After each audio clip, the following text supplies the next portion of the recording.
Bhagavad Gita, por Paramahansa Yogananda, capítulo 22, O Senhor Supremo de Tudo, parte 2. 9.13. As grandes almas, porém, exprimindo em sua natureza as qualidades superiores da divindade, apenas referenciam a mim, a fonte imperecível de todas as formas de vida. 9.14. Eternamente absorvidas em mim, prosternando-se a meus pés com desvelo, firmes em sua aspiração superior, cultuam-me com incessante adoração. 9.15. Também os seres menos evoluídos, oferecendo-se a mim, com claro discernimento, percebem-me como o primeiro de todos e o um dos muitos. Os dois caminhos da devoção, Bhakti, e do discernimento, Dhyana, amor e sabedoria, tornam-se um quando se mesclam na visão absoluta. Os Bhaktas, que tomam o caminho do Bhakti devocional, não indagam dos motivos pelos quais amam a Deus. Deus está com eles. Que há para perguntar? Os Dhyanis, que tomam o caminho do Dhyana, também amam do contrário. Do contrário, como bem disse Swami Sri Yukteswar, nem sequer ensaiariam dar um passo na direção de Deus, mas seu intelecto exige respostas. Isso não constitui nenhuma contradição na natureza humana. Os Bhaktas precisam do tirocínio para voltar seus sentimentos no rumo de Deus. Os Dhyanis precisam da devoção a fim de ansiar por Deus, sem o que não se sentiriam inspirados a procurá-lo. De que modo pode o discernimento fomentar a devoção? Assim, observe uma folha. Em vez de analisá-la minuciosamente, à maneira da ciência e do intelecto, amplie sua percepção dessa folha numa realidade mais ampla.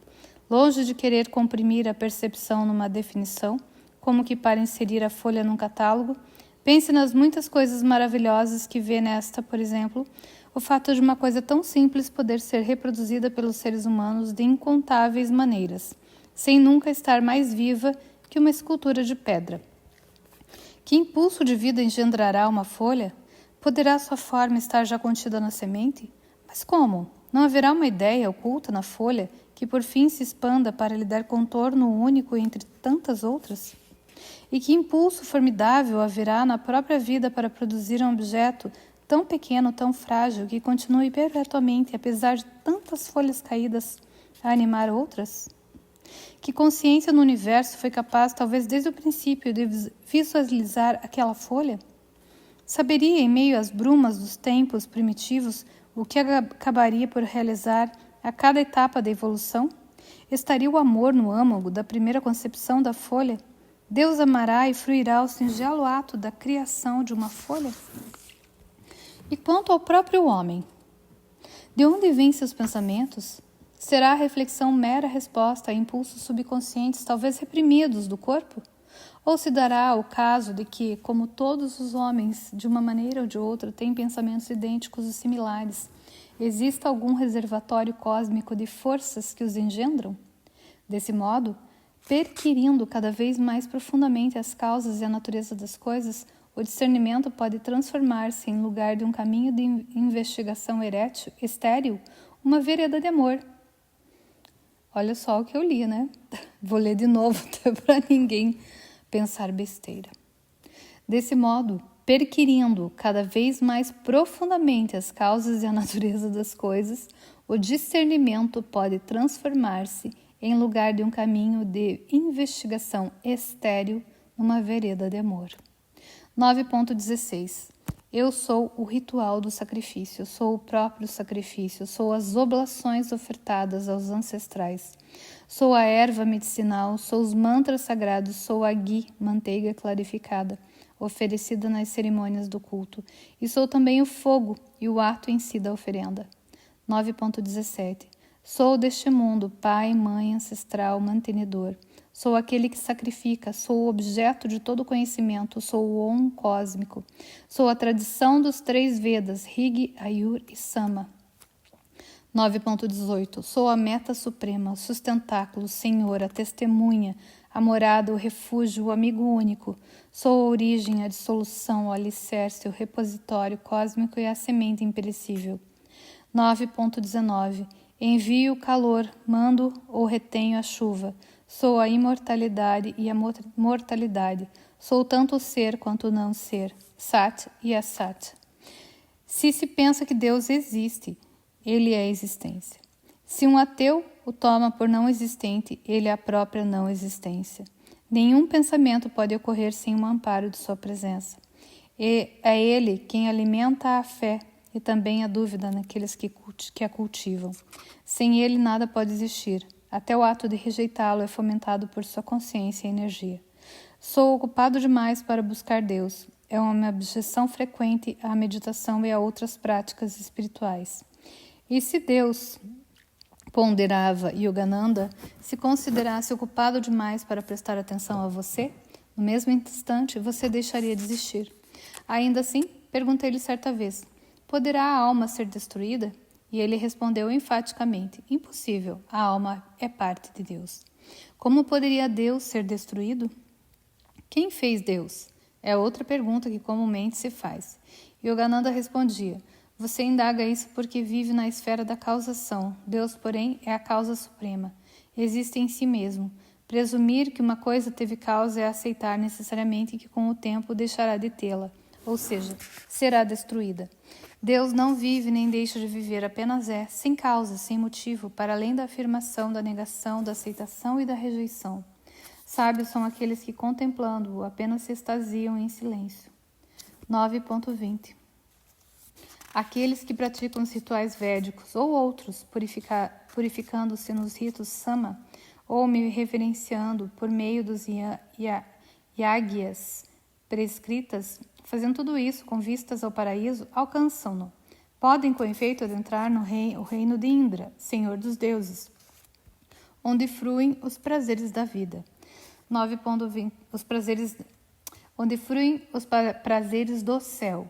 9.21 Depois de gozar essas regiões inefáveis por algum tempo, esgotados os méritos que adquiriram e que os levaram para lá, retornam à terra, fiéis aos regulamentos da Escritura em seu desejo de recompensas celestes.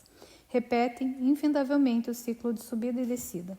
Repetidas vezes, suspensão da pena capital no derradeiro minuto e regresso às cadeias da mesma prisão antiga, que destino para escolher?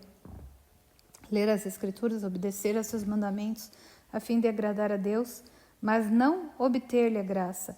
Tudo isso é sem dúvida muito sático, muito edificante, e portanto algo que não deve ser criticado nem condenado. Todavia, quão distante nos deixam da realização a que todos aspiramos.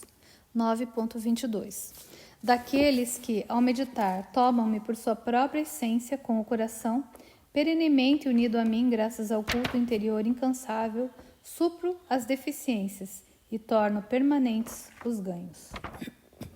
Os méritos adquiridos pela adoração dos deuses menores astrais são passageiros limitadores. Os méritos, ou seja, o karma positivo a que fazemos jus pela prática de boas ações, pela honestidade, pelo apego à verdade, também são limitadores e passageiros. Krishna ensinou num país e numa época em que a religião e as práticas religiosas estavam inteiramente identificadas com os Vedas. Só muitos séculos depois se deu o nome de hinduísmo à religião da Índia. O nome original, como já dissemos, era Sanatana Dharma, a religião eterna. Ao longo do Bhagavad Gita, Krishna discorre sobre crenças e cultos que os fiéis de outras religiões acabaram chamando de hindus.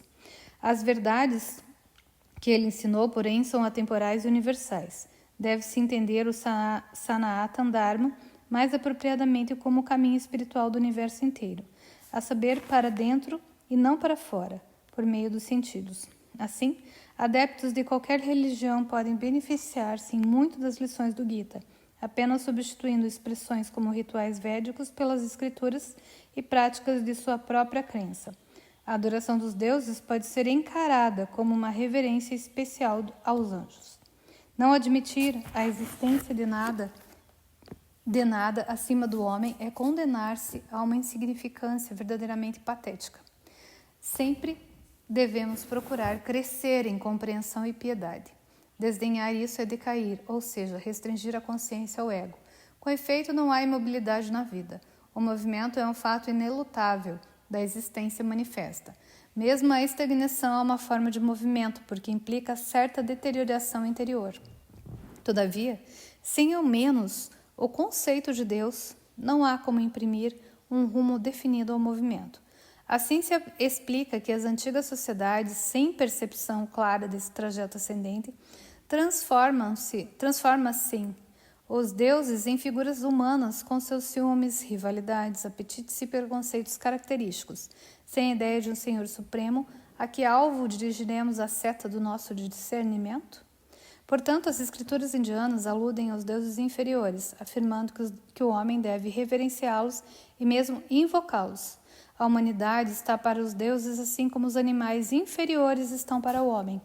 Os bichos que se relacionam estreitamente com os homens progridem mais depressa e, com toda a evidência, serão promovidos mais cedo ao nível humano de evolução. De modo igual, as pessoas que buscam humildemente o amparo dos deuses desenvolvem-se em espírito mais depressa que as que julgam bastar-se a si mesmas. Semelhante evolução, contudo, é lenta e sempre incerta, pois enraiza-se na consciência egóica. Um progresso contínuo desse tipo lembra o exemplo do ímã e o processo de magnetizar uma barra de ferro posicionando-se as moléculas, uma a uma, na direção norte e sul. Quando uma delas se volta ligeiramente para cima, as outras, já sem o magnetismo forte que as mantinha nessa orientação, podem com a maior facilidade voltar-se de novo para todas as direções. Outro exemplo, o progresso contínuo, penosamente estribado apenas na conquista de um bom karma, lembra o ato de lavar roupa. Uma bolha de ar às vezes estufa parte do tecido acima da água. Se tentarmos submergir essa parte, a bolha simplesmente se deslocará em outra direção, provocando nova protuberância.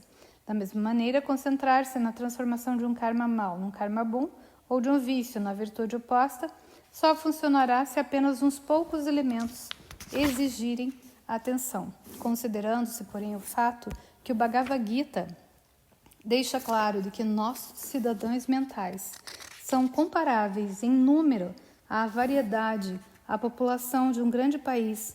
A tarefa de transformar cada um deles individualmente parece irrealizável. Uma encarnação talvez não baste para eliminar mesmo uma falha antiga.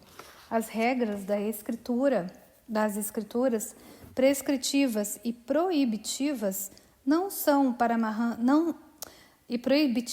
o que Paramahansa Yogananda chamou de abordagem carro de bois, à perfeição. Diga-se o mesmo do culto aos deuses ou aos anjos na esfera da relatividade. O que sobe tem de descer. O bom karma, buscando apenas como medalha ao mérito astral, pode despencar tão facilmente quanto a crista de uma onda.